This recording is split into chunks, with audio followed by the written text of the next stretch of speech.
cross the lap to finish the game tomorrow afternoon. Tomorrow? I'm going to Mary's party tomorrow, aren't you? A party? Why, I didn't even... No, I don't like parties. I never have any fun at parties. I was listening to a podcast this morning about mental health, and someone said, I am in control of everything as it pertains to me, meaning you can't control outside influences, but you can control yourself and how you react to different things in different situations. And then this other person on the podcast said that this is basically the number one thing that causes anxiety in people. It's the fear of losing control or not having control over a situation, or essentially many situations, and the feeling of not having control over your life itself. This got me wondering though, can I really control myself so well? Is an emotional lack of control one of the primary causes for people seeking therapy? What are some of the benefits of control compared to, say, the negatives? And what's the difference between control and routine? Growing up, I was always a sensitive little thing. On the outside, I seemed probably pretty tough and maybe even a little icy or aloof. But on the inside, I was a tornado of all the feels. I was always really attuned to my surroundings. I can feel myself right now trying to avoid the word intuitive because I don't want to scare any people off. But I was a sensitive and intuitive kind of kid. And when you pair that with a shy kid and an insecure young adult that I became, it's a bit of a recipe for disaster. I realize now in hindsight, like intuition equals good. Being pretty in touch with your feelings and being taught from a young age how to communicate your feelings to others, also good. But I think maybe something that doesn't get enough airtime when it comes to intuition is the wide spectrum of thoughts and feelings of those around you that you are computing. Intuition, in my opinion, therefore, isn't just about reading or being able to read situations and going with your gut in order to ensure the best outcomes for yourself, your family, colleagues, friends, etc.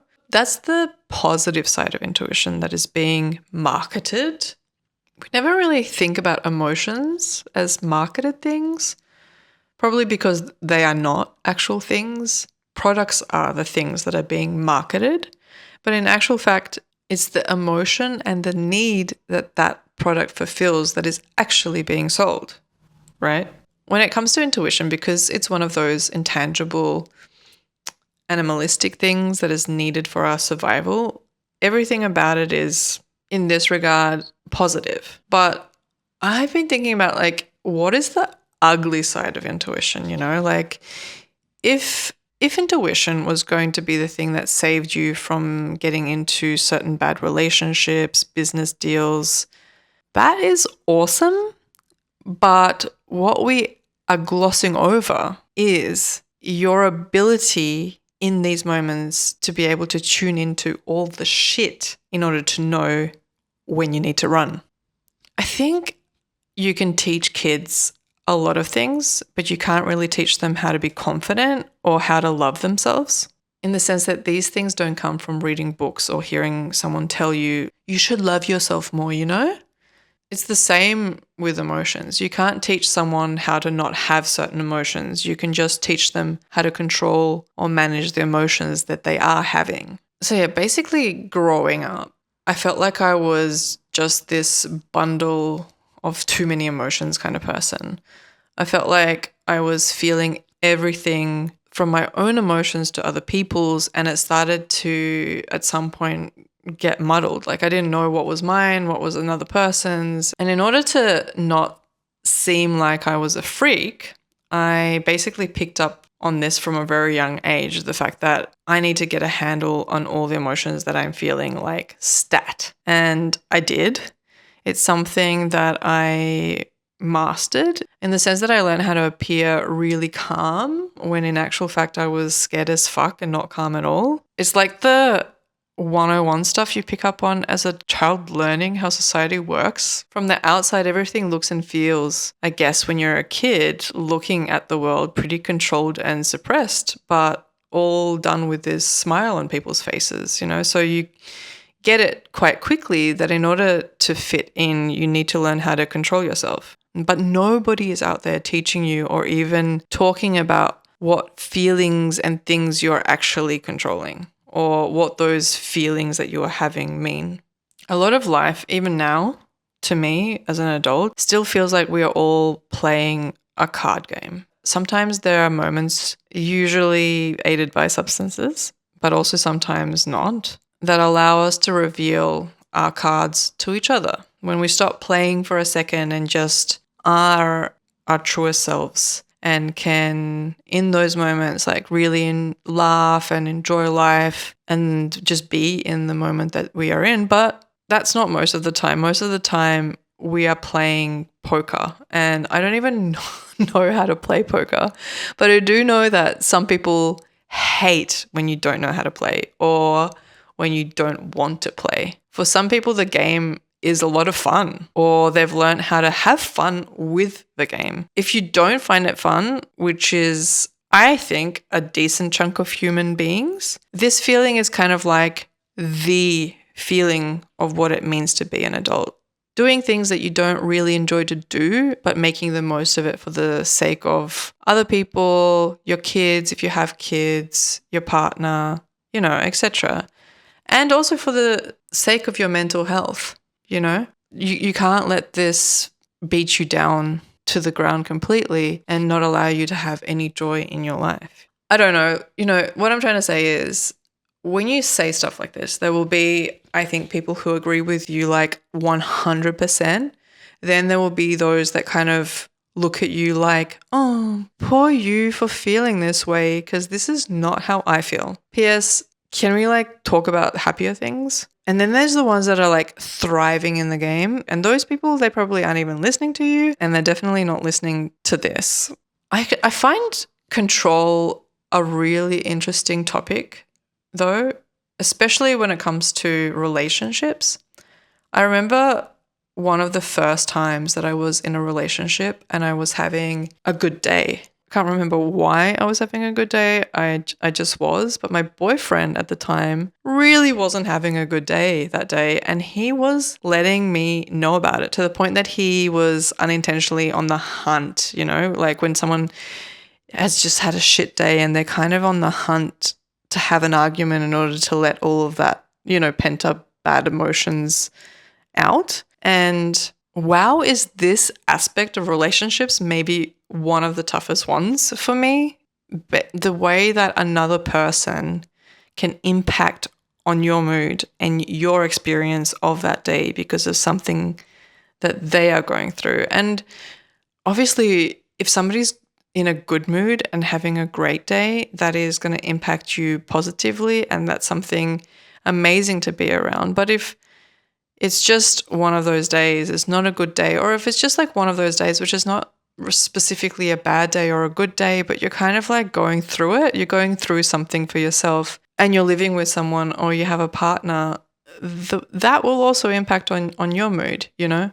And it is not easy, specifically because we're all going through our own things. So just because I might be having a good day today doesn't mean that if somebody around me is going through something difficult, that I will be so steadfast in my positivity and my vibes of that day that I can't do like a 180 in my emotional calendar. And I think this is why a lot of psychologists preach learning how to be good within yourself before you embark on serious or lifelong relationships with others, because you can only control you, not another person. And the less in control of you that you are, the more affected and impacted you will be by somebody else, their feelings and what they're going through.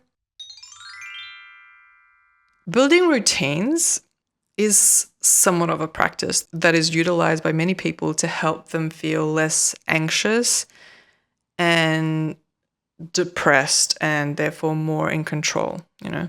It can definitely be helpful to have a routine when it comes to getting out of a rut. I actually got a bit addicted at one point to watching YouTube videos where they were all about my 8 a.m. productive morning routine, my reset routine, a productive day in my life routine. I can't watch these videos anymore because there is just something about them now to me that is so boring. And there's probably hundreds of thousands of people making these kinds of videos. The videos may be about routine, but probably the reason why I think there are so many people out there making them and watching them is because there is this echelon of people who are depressed and anxious and privileged. You know, like for me, watching these videos was a kind of weird zoning out enabler, you know.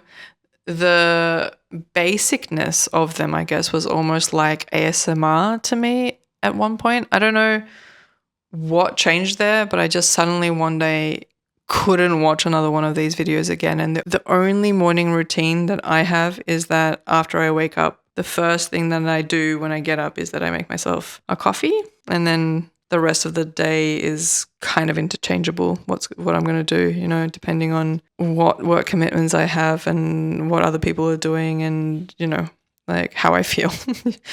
And I think when it comes to control, on the positive side of control, the positive aspects of control that exist, you know, is in some pretty classic areas like over drinking, overeating. You know, it's like having some sort of forms of restraint or control in these areas really do us a lot of favors.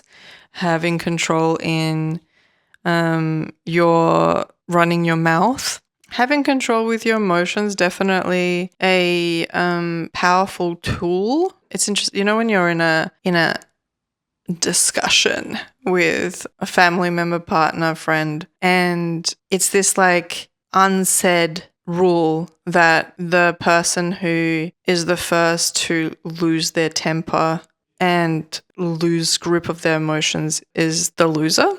There's something about, I don't want to say being emotionless, because it's not emotionless, because everybody's like, you know, emotions cloud your judgment. And therefore, getting your emotions under control is important in order to have a clear view of what is going on. And there's definitely truth in that. But it can 100% go too far, where, you know, you need to, even, you know, if you think about a doctor, like performing some sort of diagnosis on a patient, and I'm not talking about a mental illness here, now I'm talking about a physical ailment, being able to sort of read not just the symptoms that a patient has given you, but also the impression that you get from them is a part of the diagnosis, you know? I'm not a doctor and I don't know what is taught when it comes to practices, but I think the best doctors are those who are very observant and are able to tune into a patient, not just what the patient is telling them. You know, definitely psychologists need to practice this, and they're the positive sides of control. And then the negative sides of control is just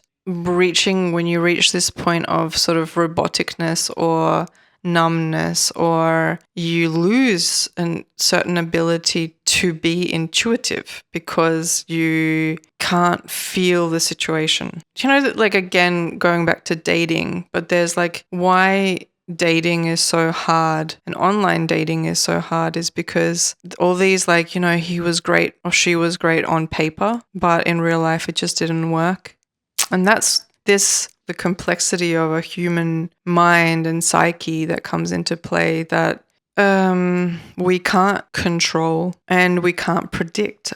Although people are trying and have tried a lot in order to be able to predict human behavior accurately in many ways, specifically financially, I guess. It's like one of the biggest benefits to predicting human beings' behavior is to know what will be successful and bring the most money to people. Yeah, like these are the negative sides. And then I'm just still trying to get my mind around or to pinpoint exactly what it is that I don't like about the idea of control, besides the fact that it just sounds like the antithesis of fun, right? It's like having a controlled orgasm, right? You can't have a controlled orgasm. Like, you just have to have an orgasm. The two do not go hand in hand. But then there's other things that are like having a controlled program. So when you're hosting an event, letting the speakers not go overtime during their presentations is really important aspect of control in order to not go completely off schedule and for things to just go haywire, right? So that's a really pragmatic and good aspect of control, and it's definitely suited for a certain area of life, you know? But in general, when you say control, you just think authority. Yeah, it's funny. I have some sort of resistance towards the idea of control and saying that, like I am control of myself.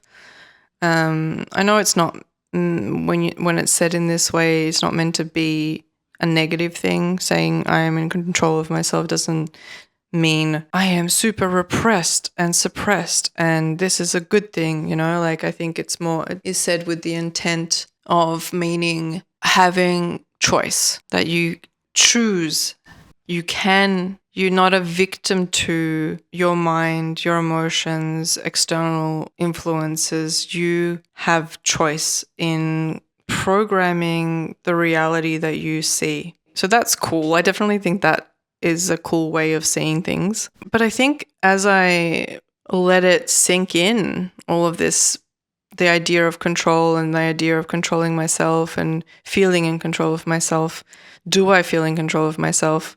I'm pretty sure my answer is no.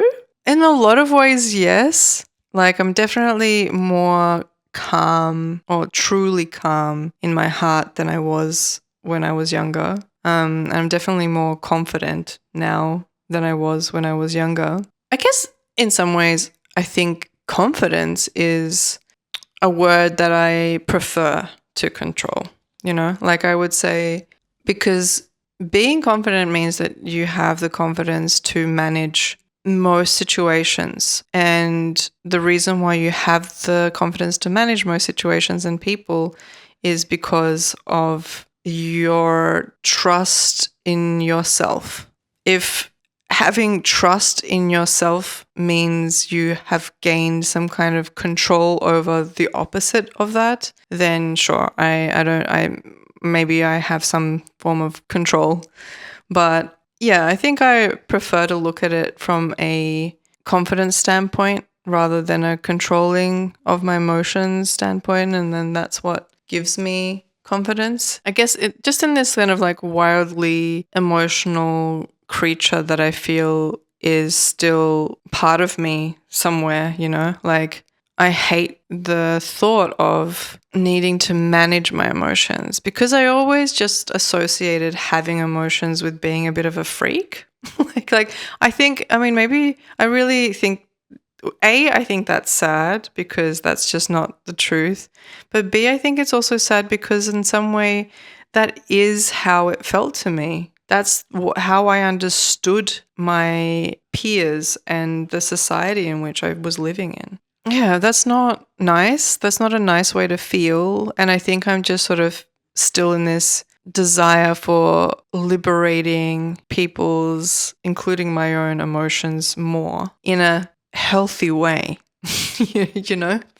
I'm like all about that. I'm all about laying things more bare in order to find some peace. Because I think peace again is something that I'm searching for, like having a peaceful heart, whatever that means. And it probably means just doing the best that I can and trying to improve, like that's really all that you can hope for and wish for and emulate. So yeah, that's a bit of a rambly end to the whole topic, but if you're still with me, thanks for being with me. Thanks for getting through this mashup of a podcast. Moody Monday, every Monday with a moody new topic. Lots of love.